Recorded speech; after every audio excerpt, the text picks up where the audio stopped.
Good evening, जय माता दी। Welcome back to my video. I hope आप सब ठीक होंगे, स्वस्थ होंगे, मस्त होंगे। माता रानी आप सब पर हमेशा अपनी कृपा बना के रखे, आपको अपने जीवन में हमेशा खुश और स्वस्थ रखे।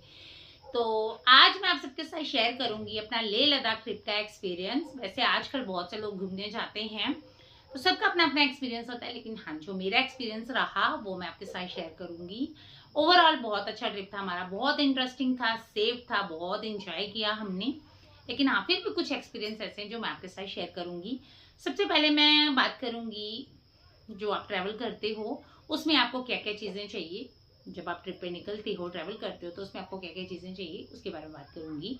तो आप रास्ते में जो चीज़ें जरूरत पड़ सकती है वो आपके साथ होनी चाहिए। जैसे फर्स्ट एड हर तरीके का, आपको पता ही है कि अगर वो हाई एल्टीट्यूड पे है तो जिस तरीके की मेडिसिन आपको नीड पड़ सकती है वो सारी मेडिसिन आपके पास होनी ही चाहिए।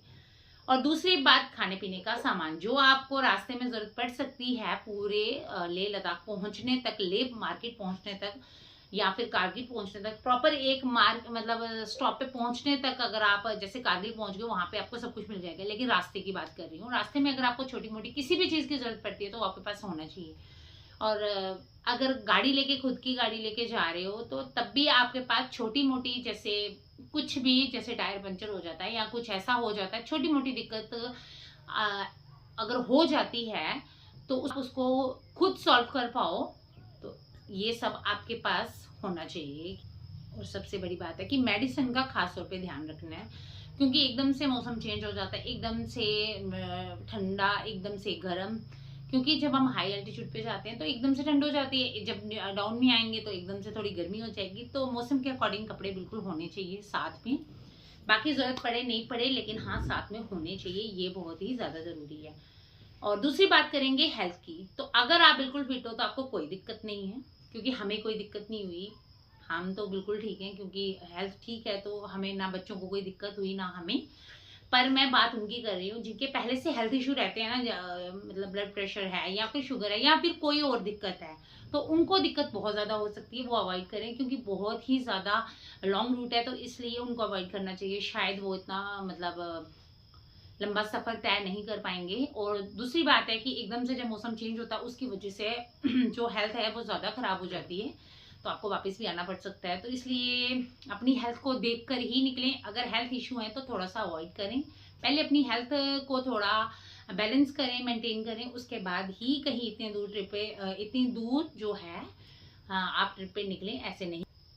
सबसे पहले मैं उनके बारे में बात करूंगी जो जहां से मतलब हर चीज वहां तक पहुंचाते हैं।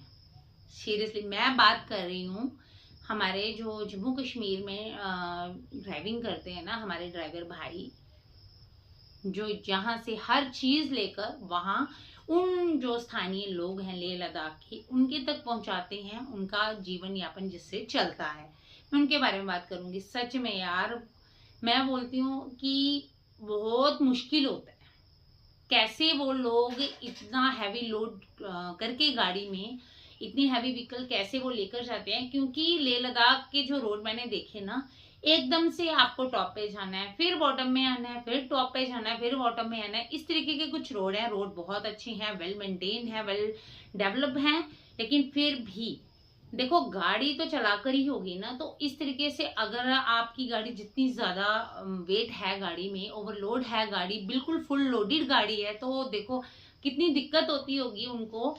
मतलब डाउन से बिल्कुल ऊंचाई तक गाड़ी पहुंचाने में कितनी ज्यादा परेशानी होती होगी। मैं सच कह रही हूँ, जम्मू कश्मीर में गाड़ी चलाने के लिए ना, लेह लद्दाख जो यहाँ से गाड़ियां भर कर जाते हैं, जम्मू से गाड़ियां भरकर लेह लद्दाख जाकर छोड़ते हैं, वहां से फिर आते हैं, फिर जिनका आना जाना लगा रहता है, मैं सच कह रही हूँ बहुत बड़ा जिगर है उन लोगों का। सच कह रही हूँ, थैंक यू उन भाइयों को। भाई वो कैसे लेके जाते हैं, मैं सच कह रही हूँ, दिल से उन भाइयों को दुआ दूंगी कि वो बेचारे हमेशा अपने परिवार के साथ ठीक ठाक रहें। भाई बहुत बड़ा जिगर चाहिए। ये जम्मू से जब हम उस तरफ जाते हैं ना, तो वहां क्या होता है कि गाड़ी चलाना आनी चाहिए, बाकी कोई दिक्कत नहीं, क्योंकि रोड बहुत अच्छे हैं, बहुत ही ज्यादा अच्छे हैं और प्लेन रोड है। और यहाँ अगर जम्मू कश्मीर की बात करें तो रोड अगर अच्छे होंगे भी ना, बड़े ही ज्यादा कर्व्स इतने ज्यादा हैं, कभी ऊंचाई पे, कभी डाउन में, कभी ऐसे, तो इस तरीके से गाड़ी चलाना बहुत ही मुश्किल होता है। तो ये होगी उनके बारे में। सच में दिल से उन लोगों का शुक्रिया ऐसे करते हैं, सच में यार, कहाँ से उनमें इतना बड़ा जिगर है। Thank you to all. उसके बाद मैं बात करूंगी, मैंने ना वहाँ पर आर्मी भी बहुत ज़्यादा देखी है, शायद मैंने लेह लद्दाख में बहुत ज़्यादा आर्मी देखी है। ऐसा नहीं है कि मैं ये नहीं कहूँगी कि आर्मी को कोई फैसिलिटी दी नहीं जाती है, बहुत फैसिलिटी दी जाती है, हर चीज़ उनके लिए अवेलेबल की जाती है, लेकिन फिर भी कहते हैं ना कि चाहे कितना भी अवेलेबल हो लेकिन एटमॉस्फेयर भी तो वैसा होना चाहिए ना। वहाँ का एटमॉस्फेयर इतना ज़्यादा मतलब एकदम कहते हैं ना बंजर सा है, कुछ भी नहीं दिखता यार आगे पीछे, ऐसे दिल को कहीं भी तसल्ली नहीं होती। कि मैं तो यही सोच रही थी कि ये यहाँ कैसे सरवाइव करते हैं। सच में आर्मी को तो वैसे भी सल्यूट है, जो पता नहीं कहाँ कहाँ जाकर आर्मी, हमारी आर्मी बैठी है हमारे लिए, वो वहाँ बैठे हैं तो हम सेफ हैं।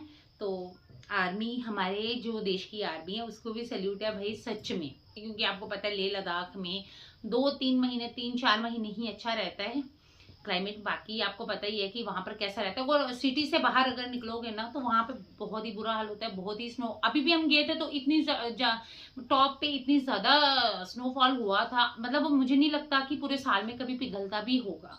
तो फिर आप सोच लो वहाँ सर्वाइव करना कितना ज्यादा मुश्किल है, लेकिन कर रहे हैं हम लोगों के लिए, वो बैठे हैं। तो ऑल सल्यूट, सच में यार दिल से सल्यूट है उन आर्मी को, तो जो हमारे लिए इतना कुछ कर रहे हैं। लेकिन हाँ, मुश्किल तो है, समझने की बात है, मुश्किल तो है, सरवाइव करना बहुत मुश्किल होता है, पर वो कर रहे हैं तो इसलिए उनको सल्यूट है।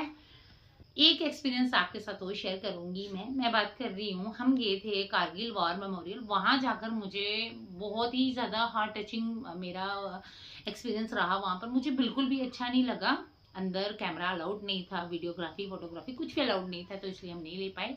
लेकिन सच कह रही हूँ, जो हमारे देश के जवान कारगिल वॉर में शहीद हुए हैं ना, तो जो उनसे जुड़ी हुई चीजें मैंने वहां देखी हैं, मैं दिल से रो पड़ी थी, मुझे बहुत ही ज्यादा बुरा लगा। बस भगवान जी इतनी कृपा करो, कोई कहीं भी रहे, कहते हैं ना देश के किसी भी कोने में रहे, बस वो ठीक ठाक रहे, स्वस्थ रहे और उसका परिवार हमेशा खुश रहे। तो वहां पर मुझे बहुत ही ज्यादा बुरा लगा, वो मेरा बहुत ही बैड एक्सपीरियंस था। इसके बारे में वीडियो मैंने पहले भी डाली थी, तो ज्यादा बात क्या ही करूंगी। मुझे बिल्कुल भी अच्छा नहीं लगा, बहुत ज्यादा मन दुखी हुआ है, सच में कह रही हूँ। धन्य वो माएँ बहनें, ऐसा नहीं है यार, ये थोड़ी सोचना होता है कि नहीं यार हमारा अगर हर कोई ठीक है तो हम किसी के दुख में दुखी नहीं हो सकते यार। अगर वो हमारे भाई नहीं थे तो किसी के तो थे, हमारे बेटे नहीं थे किसी के तो थे। अगर वो, जरूरी नहीं है कि कोई अपना ही हो, किसी का भी हो यार, वो किसी के तो भाई थे ना, किसी के तो बेटे थे, किसी के तो पिता थे। इसलिए भगवान सबको खुश रखना, स्वस्थ रखना। मैं तो यही कहूंगी, किसी के जीवन में दुख ना आए, किसी को ये सब सहन ना करना पड़े, क्योंकि इस तरीके का कुछ सहन करना ना बहुत ज्यादा मुश्किल होता है, सच में बहुत ही मुश्किल होता है। तो इसलिए ये एक्सपीरियंस मेरा बहुत, मतलब सच कहूँ तो बहुत ही ज्यादा पेनफुल रहा। बाकी ओवरऑल बहुत अच्छा था। तो मतलब किसी तरीके की, सच कहूँ तो ओवरऑल कहूँ तो किसी भी तरीके की कोई परेशानी नहीं हुई। और हाँ, एक बात और, अपने खाने पीने का प्रॉपर ध्यान रखें। बाहर जाकर अगर आप इतने लॉन्ग ट्रिप पे जा रहे हो